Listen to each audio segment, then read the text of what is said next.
you want a free cappuccino, you just hit the like button and it will be shipped to your door. The top will be covered with a nice wrap, cellophane. Nothing will leak. It will be perfect. That's just how I got this coffee. I liked my own video and now I'm enjoying this.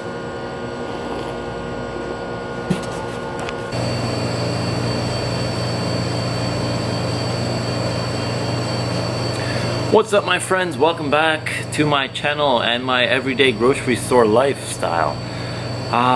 Yeah, we came up with a master plan for the 2021 year. I kind of wanted to go run it by everybody and see what you thought. If you had any suggestions or comments for our store, to leave them down below. And if at any point during this video you can really help this channel by hitting the like button and subscribing to this channel if you like it. Alright, let's get going on this one because there's going to be a lot to go through, but I'm going to try to keep it nice and concise because Felicia says I talk way too much. Well, that's kind of the point of these videos. Let's just get into it now. So I plan to make about $1 million in 2021. It's basically going to my rich dad and telling him, you know, I'm his son, you know, I need to carry on his legacy. I need $1 million. And that'll be it. You know, that's the easiest way to do it. And that's what we're going to be doing. Okay, that's fine. If only things worked like that and everyone had a millionaire father, that would be great. But no, we're gonna etch this path out ourselves. We're halfway there, and we're gonna step by step take it to the next level and really make this dream come true here. And by the way, to give you a quick update, our 2020 year is going to end around 600,000 in this location. And we're very, very happy with that. I honestly don't know where to go next, and that's why this plan of a video is the perfect thing for me, so I can look back on it and be like, oh yeah, I need to do that and I need to do that to get to the $1 million mark. So first things first, what I'm going to be doing is kind of cleaning up any old inventory that that hasn't been moving on a good rotation and replacing it with things that actually sell. And there's a lot of things that unfortunately they don't sell here, and I've pinpointed each one, and I don't want to show any products because it's kind of mean to the brand. Not that everyone's going to see this video, but it's kind of mean to the brand for me to show you a product that doesn't sell. It's kind of insulting. I wouldn't like that if I had a product out there and someone said this doesn't sell, it sucks. But you know, some products don't perform here, they may perform better somewhere else. So that's the first step. And that's very generalized, but when you really look at your store and your inventory and kind of what's been selling, it really helps if you can track it on a computer-based program. So it's kind of your job, you know, when you're in business or trying to make more money, or even for yourself, you want to find the best things that suit you, that will help you, you know, reach the next step, reach the next level.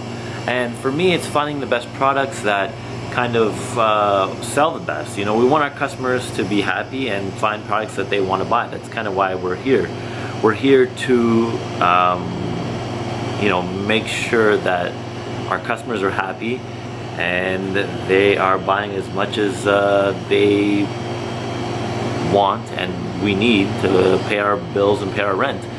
So it really comes down to you know, following your cash registers, seeing what's been selling over the last year almost, and by the end of the year you want to start clearing out things that don't sell and replace them with something new for the 2021 year. That's going to be the most difficult thing you'll ever do when you're in a business like this. Finding what people really want to buy is the secret everyone's after.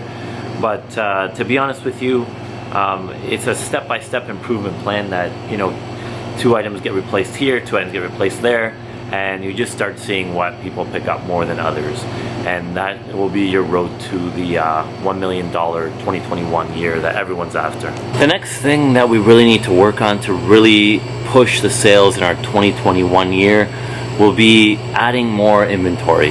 And I'm, you know, really at the brink of this store in space, and it's starting to get a little bit crowded, but there's always spots to manage. You know, you can, if you have a small space, you can go higher. You can start using the walls. You can offer things on menus at the front. There's always a way to add more inventory, as long as that inventory moves, right? As long as the inventory sells. You just don't want to buy things just to put them on the shelves so the store looks full. but we need to add even more inventory to really hit that next level mark. I feel like if we can ever hit that mark in this location, that $1 million in sales mark, then I know that this space could be efficient for the long term. If it struggles to get there and it doesn't really hover even close to that area, then it's almost, kind of an indicator that this space should be moved elsewhere into a better location, where there's no restrictions on what we can carry. But that's the main thing, that if you have a store or you're looking to build any business, make sure you have a full inventory and there's no restrictions on that inventory. Like in our case, we're not allowed to carry any deli because there's a deli in our plaza. So I want to reiterate that before you get into any business, make sure you have the capital to fill your store with inventory. We're still trying to build that because we started from the ground. So it's, day by day we add shelves, coolers, freezers, and to reach that $1 million mark, especially because we're only at about 60%, it's really going to take a lot of either more people or more inventory, but mainly it's going to be a mix of both. So adding inventory, like always, more variety for people. It also helps bring people in, because when you have more inventory, you have more things to offer, more variety of people, which kind of is a full circle of, your customers go up, your inventory goes up, they spend more and more people come in. Next thing you know, you're at 2 million in sales. Another thing I wanted to add is we're going to focus a lot more on prep meals in 2021, a lot more convenience items for people to take on their lunch, grab and go wraps, grab and go soups, grab and go miniature salads. We're just going to show you one right now. We're working on this guy right here, a beautiful macaroni salad handmade by yours truly. You want to wave? Ciao. She's shy. The chef is shy, but that's okay. She loves her passion, macaroni salad. So I figured we have this, kitchen space, this certified kitchen. Why not put it to more use and make more variety of meals and start doing some of our own stuff for better profit margins? Currently, we kind of outsource, a lot of the food we have. But since we have our own space here and we have pretty much anything we need to make ready to go food, why not use some of the waste, or not waste, but things that aren't 100% shelf perfect, and remake them and use them for ready to go lunches. I think it's going to work out nicely. It might bring in more traffic, good exposure. It's all going to combine into one nice ball of the $1 million sale mark in 2021, and I hope you're here to see it. So this shelf here, as you can see, we got our coolers there. We're missing a vital part of any grocery store, because we don't really have much freezer space besides a couple chest freezers, which you can see over here. Basically speaking, we lack the ability to carry a lot of frozen desserts like ice cream, cakes, frozen pizzas, which is huge now, frozen dinners, convenience, frozen meals. And that really kind of cuts into our sales, because the way the world is working, it seems like people are so busy now, they don't feel like cooking as much. They just want to pick up something frozen, sometimes put it in the oven, and that is a big part of grocery store sales. So you want to make sure that you don't fall into this trap of trying to find a good price freezer, but rather you have this shelf of bulk grains and cereals and oatmeals, which all sells, but it doesn't need this much space. And it shouldn't be replacing a spot for where your freezers are supposed to go. So essentially speaking, we have to really buckle down here and pick up a couple really nice 3-door freezers to carry those items, because I know even the way I used to shop, it was a lot of frozen goods, frozen vegetables, frozen fruit. Like, there's a whole nother side of grocery that we haven't touched in this store, and I really think that is the edge we're gonna get to push us to the $1 million mark in sales, if we can really focus and get some real freezer space in this store. Another thing we're not bad at now, but I really need to step up our game on, is advertising. And don't get me wrong, we've been pretty good with posting our new products, advertising, what's going on, doing, promotional events, you know, but there's so much more that we haven't explored in the realm of, you know, paid Facebook advertising, centralized, you know, print ads that can go into the neighborhood maybe once a month, just because people can forget about you week to week.